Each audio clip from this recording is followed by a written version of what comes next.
স্বাধীন সাংবাদিক ইউটিউব চ্যানেলে বাংলার বিভিন্ন লোকসভা আসনের নির্বাচনী ইতিহাস আপনারা দেখেছেন। এবার দেখাবো আপনার লোকসভা কেন্দ্রের ভোট পরিসংখ্যান।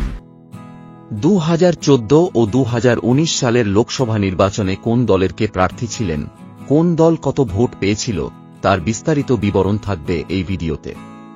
আর সঙ্গে থাকবে আপনার কেন্দ্রে এবারের প্রার্থীদের নাম। শুরু করা যাক তাহলে। এই ভিডিওতে মুর্শিদাবাদের জঙ্গিপুর লোকসভা আসনটি নিয়ে আলোচনা করব। 2014 সালে এই কেন্দ্রে জয়ী হন কংগ্রেসের অভিজিৎ মুখোপাধ্যায়। তিনি পেয়েছিলেন 3,78,201 ভোট, শতাংশের হিসেবে 33.80।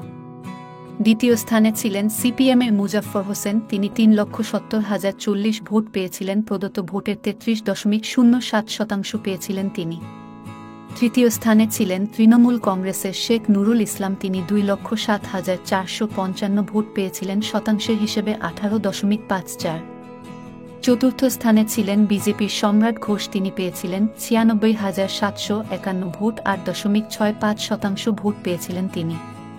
এছাড়া আরও অনেক প্রার্থী ছিলেন, তাদের ভোট বেশ কম ছিল, নোটায় ভোট পড়েছিল 11,079। কংগ্রেসের প্রার্থী অভিজিৎ মুখোপাধ্যায় জিতেছিলেন 8,161 ভোটে। 2009 সালে জঙ্গিপুরে হেরে যান কংগ্রেসের অভিজিৎ মুখোপাধ্যায়। তিনি চলে যান তৃতীয় স্থানে। জয়ী হন তৃণমূল কংগ্রেসের খলিলুর রহমান। তিনি পেয়েছিলেন 5,62,838 ভোট, শতাংশের হিসেবে 43.15। 2014 সালের তুলনায় তৃণমূলের ভোট বৃদ্ধি হয় 24.61%।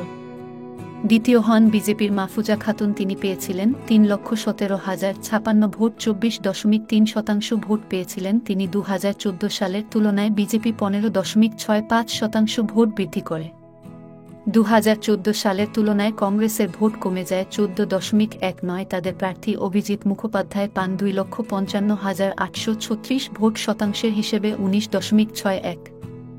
সিপিএমের মোহাম্মদ জুলফিকার আলী 95,501 ভোট পেয়ে চতুর্থ স্থানে ছিলেন, প্রদত্ত ভোটের 7.32% পেয়েছিলেন তিনি। 2014 সালের তুলনায় সিপিএমের 25.75% ভোট কমে। নোটায় ভোট পড়ে 11,355। তৃণমূল কংগ্রেসের খলিলুর রহমান জয়ী হন 2,45,782 ভোটে। 2024 সালে খলিলুর রহমানকে আবার প্রার্থী করেছে তৃণমূল কংগ্রেস। তার বিরুদ্ধে কংগ্রেসের প্রার্থী মুর্তাজা হোসেন আর বিজেপির হয়ে লড়ছেন ধনঞ্জয় ঘোষ। লড়াইয়ে আরও অনেক প্রার্থী থাকলেও মূল লড়াই হবে এই তিনজনের মধ্যে। এই ভিডিওটি যদি আপনাদের ভালো লেগে থাকে তাহলে সাবস্ক্রাইব করুন স্বাধীন সাংবাদিক ইউটিউব চ্যানেলটি।